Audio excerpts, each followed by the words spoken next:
Hello दोस्तों, स्वागत है आप सबका एक बार फिर आपके अपने यूट्यूब चैनल ई टीचर में। दोस्तों लेकर आए हैं जरूर जानकारी इस वीडियो में सभी साथी कर्मचारियों के लिए। तो सबसे पहले बात करेंगे आज इस वीडियो में नई शिक्षा नीति में क्या क्या चेंजेस बदलाव किए गए हैं, उसी को लेकर शॉर्ट में आपको सभी महत्वपूर्ण पॉइंट जो है मुख्य बिंदु वो बताऊंगा इस वीडियो में। चलिए शुरू करते हैं। तो सबसे पहली बात तो ये कि नई शिक्षा नीति जारी हो चुकी है और इसमें एचआरडी मंत्रालय का नाम शिक्षा मंत्रालय कर दिया गया है। कॉलेजों में होगी एक प्रवेश परीक्षा। इसके साथ ही दोस्तों पूरे देश में जो है केंद्र सरकार ने बुधवार को 34 वर्ष बाद नई राष्ट्रीय शिक्षा नीति को मंजूरी दे दी है। तो सबसे पहले बात कर लेते हैं हम उच्च शिक्षा को लेकर कि देश भर में उच्च शिक्षा के लिए एक ही नियामक बनेगा और प्रवेश के लिए कॉमन इंट्रेंस टेस्ट जैसे प्रावधान रखे गए हैं। 35 वर्ष बाद मानव विकास मंत्रालय जो संसाधन मंत्रालय है उसका नाम बदलकर अब दोबारा शिक्षा मंत्रालय किया गया है। इसके साथ ही पाठ्यक्रम और फीस तय करने के लिए नियामक बनेंगे, जिसमें सरकारी और निजी उच्च शिक्षण संस्थानों के लिए एक समान मानदंड तय किए जाएंगे। इसका अर्थ यह है कि नियामक के फ्रेमवर्क में ही पाठ्यक्रम का शुल्क निर्धारित होगा और इसके अतिरिक्त कोई भी शुल्क छात्रों से नहीं लिया जा सकेगा। इसके साथ ही आपको बता दें कि एनटीए करेगा प्रवेश परीक्षा। उच्च शिक्षण संस्थानों जो भी है या कॉलेजों में प्रवेश के लिए एक ही परीक्षा होगी पूरे देश में, और यह परीक्षा नेशनल टेस्टिंग एजेंसी यानी एनटीए कराएगा और इस एजेंसी का गठन भी पहले हो चुका है। इसके साथ ही दोस्तों बात कर लेते हैं अब हम स्कूली पाठ्यक्रम को लेकर के क्या बदलाव किया गया है। तो अब स्कूली शिक्षा ये तो उच्च शिक्षण संस्थान की हमने बात की, अब बात कर लेते हैं स्कूलों में क्या बदलाव किया गया है। तो स्कूलों में 10+2 की जगह अब नया फॉर्मूला नई व्यवस्था चलेगी, वो है 5+3+3+4 की व्यवस्था चलेगी। देख लेते हैं पूरी व्यवस्था क्या रहेगी इसमें।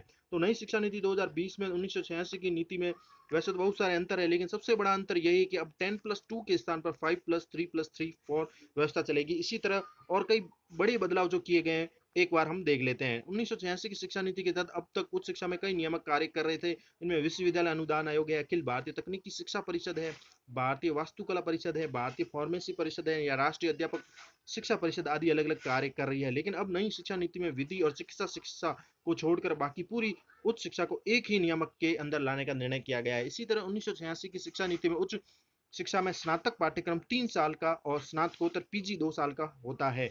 इसके अलावा एमफिल का भी एक पाठ्यक्रम किया जा सकता है, लेकिन नई शिक्षा नीति के तहत स्नातक पाठ्यक्रम को 3 या 4 साल का कर दिया गया है। या तो 3 साल में कंप्लीट करें या 4 साल में। वहीं स्नातकोत्तर पाठ्यक्रम में 1 या 2 साल की पढ़ाई करनी होगी, यानी पीजी में 1-2 साल की पढ़ाई करनी होगी। वहीं एमफिल को खत्म किया जाएगा, यानी एमफिल अब नहीं कर सकते, खत्म हो जाएगी। इसके अलावा अब उच्च शिक्षा में बहुस्तरीय प्रवेश व निकासी व्यवस्था लागू की गई है। इसके तहत यदि विद्यार्थी चाहे तो वह एक सेमेस्टर या 1 साल या 2 साल या 3 साल बाद अपनी पढ़ाई बीच में छोड़ सकता है, और विद्यार्थी को 1 साल की पढ़ाई पर ही उसको सर्टिफिकेट और 2 साल की पढ़ाई पूरी करने पर डिप्लोमा और 3 या 4 साल की पढ़ाई पूरी करने पर डिग्री दी जाएगी। ये बड़ा बदलाव किया गया है। इसके साथ ही विद्यार्थी कुछ सालों के अंतराल के बाद यदि अपनी पढ़ाई आगे जारी रखना चाहेगा तो उसे वहीं से प्रवेश मिल जाएगा जहां से उसने पढ़ाई छोड़ दी है। और 1986 की शिक्षा नीति के तहत उच्च शिक्षा अंग्रेजी में ही करनी होती है, लेकिन अब नई शिक्षा नीति में बदलाव किया गया है। अब हिंदी और अंग्रेजी भाषाओं के अलावा 8 क्षेत्रीय भाषाओं में भी ई कोर्स शुरू किए जाएंगे। 1986 की शिक्षा नीति के तहत बोर्ड परीक्षाओं का महत्व सबसे अधिक होता है, लेकिन नई शिक्षा नीति के तहत बोर्ड परीक्षा के भार को कम करने की पहल की गई है। इसके तहत बोर्ड परीक्षा को 2 भागों में बांटा जाएगा, वस्तुनिष्ठ और विषय आधारित। विषय को कठिन और सरल के रूप में भी बांटा जाएगा। तो ये शिक्षा जो स्कूली शिक्षा इसमें बड़ा बदलाव किया गया है। इसके साथ ही दोस्तों बता देते हैं आपको और क्या क्या चेंजेस हुए हैं नई शिक्षा नीति में। तो सरकार लाई है जो नई शिक्षा नीति, जिसमें मंत्रालय का नाम भी चेंज हुआ है। अब 5वीं क्लास तक की जो कक्षा होगी उनमें मातृभाषा में पढ़ाई होगी। ये बड़ा चेंजेस किया गया है। इसके साथ ही उच्च शिक्षण संस्थाओं में प्रवेश को कॉमन एंट्रेंस एग्जाम है। मौजूदा शिक्षा नीति जो है 35 साल बाद आई है, और मोदी कैबिनेट ने जो मंजूरी दी है लगभग इसमें शिक्षा के क्षेत्र में खर्च को सकल घरेलू उत्पाद यानी जीडीपी का 6% करने तथा उच्च शिक्षा में 2035 तक नामांकन दर जो है वो 50% पहुंचाने का लक्ष्य है। इसके साथ कैबिनेट ने मानव संसाधन विकास ने नया नामकरण भी रख दिया है, और 1986 में लाई गई थी जो अंतिम बार उसे संशोधित किया गया है, और कई तरह के आमचूल बदलाव किए गए हैं। तो और देख लेते हैं क्या बदलाव हुआ है। बैठक में उच्च शिक्षा सचिव अमित खरे और स्कूली शिक्षा व साक्षरता सचिव अनीता करोल ने प्रेस वार्ता के दौरान प्रस्तुति दी, जिसमें नई शिक्षा नीति के बारे में उन्होंने विस्तार से बात की है। नई शिक्षा नीति में स्कूली शिक्षा से लेकर उच्च शिक्षा तक कई बड़े बदलाव किए गए हैं, जिसमें लॉ और मेडिकल शिक्षा को छोड़कर उच्च शिक्षा के लिए एक नियामक यानी एक सिंगल रेगुलेटर रहेगा। इसके तहत उच्च शिक्षा में 2035 तक 50% सकल नामांकन दर पहुंचाने का लक्ष्य रखा गया है। इसके साथ ही दोस्तों बता देते हैं आपको कुछ बड़े चेंज जो किए गए हैं, और साथ ही अनलॉक 3 की जो गाइडलाइन जारी हुई इसमें सबसे बड़ी बात यह है कि जिम खुलेंगे, लेकिन स्कूल, मेट्रो, सिनेमा घर पर पाबंदी रहेगी। अनलॉक 3 की जो गाइडलाइन हुई है उसके अनुसार मैं बता रहा हूँ कि केंद्र ने जो अनलॉक 3 की गाइडलाइन जारी कर दी है, 5 अगस्त से जिम भी खोले जा सकेंगे, लेकिन 31 अगस्त तक स्कूल कॉलेज बंद रहेंगे। मेट्रो सिनेमा का स्विमिंग पूल भी अब अभी नहीं खुलेंगे। कंटेनमेंट जोन में 31 अगस्त 2020 तक लॉकडाउन की पाबंदियों में किसी भी तरह की डील नहीं दी जाएगी। तो ये बड़ी खबर है। अनलॉक 3 की भी गाइडलाइन साथ में जारी हो चुकी है। स्कूल वगैरह बंद रहेंगे, मेट्रो सिनेमा अगर इन पर भी पाबंदी जारी रहेगी। आगे दिखा देते हैं एक और बड़ी खबर जो हमारे नई शिक्षा नीति में है कि शिक्षकों के लिए भी बनेगा एक समान मानक, यानी शिक्षकों का प्रशिक्षण भी नई शिक्षा नीति के केंद्र में है और मौजूदा शिक्षा व्यवस्था की खामियों को दूर करने की पूरी कोशिश की गई है।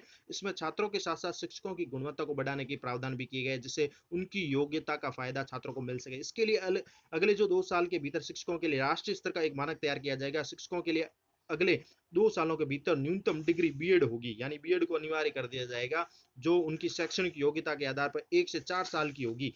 एमए के बाद 1 साल और इंटरमीडिएट के बाद 4 साल, यानी एमए के बाद बीएड 1 साल की हो जाएगी और इंटरमीडिएट यानी कि 12वीं के बाद 4 साल की होगी। 2022 तक National Council for Technical Education और National Professional Standard for Teachers के लिए समान मानक तैयार करने का दायित्व सौंपा गया है 2022 तक, और यह काउंसिल यह कार्य जनरल एजुकेशन काउंसिल के निर्देशन पूरा करेगी और 2030 तक सभी बहुआयामी कॉलेज विश्वविद्यालयों में शिक्षकों के पठन पाठन के कोर्स को उसी के अनुरूप अपग्रेड करना होगा। शिक्षकों के लिए न्यूनतम डिग्री बीएड की अवधि 4 साल करनी अनिवार्य हो जाएगी। बीएड की 2 साल की डिग्री उन ग्रेजुएट छात्रों को मिल सकती है जिन्होंने विषय या विशेष विषय में 4 साल की पढ़ाई की होगी विषय विशेष में, और 4 साल की ग्रेजुएट की पढ़ाई के साथ एमए की भी डिग्री प्राप्त करने वाले छात्रों को बीएड की डिग्री 1 साल में प्राप्त होगी, लेकिन यह विषय विशेष का ही शिक्षक हो सकेगा। बीएड प्रोग्राम में शिक्षा शास्त्र की विधियों को शामिल किया जाएगा जो छात्रों को मूलभूत शिक्षा, साक्षरता, संख्यात्मक ज्ञान, बहुस्तरीय अध्यापन और मूल्यांकन करने में महारत हासिल करेगा। इसके साथ ही समय के साथ बदलती शिक्षा के अनुरूप शिक्षण टेक्नोलॉजी को अपनाया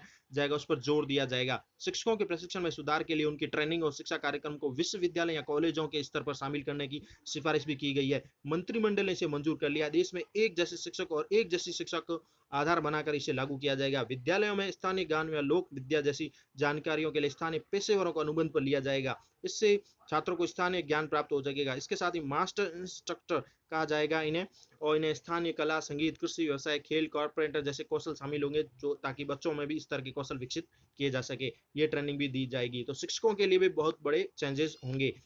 इसके साथ ही बात कर लेते हैं कि छात्रों को 2 बार परीक्षा देने का मौका मिलेगा नई शिक्षा नीति में। तो छात्रों को 2 बार बोर्ड परीक्षा देने का मौका मिलेगा।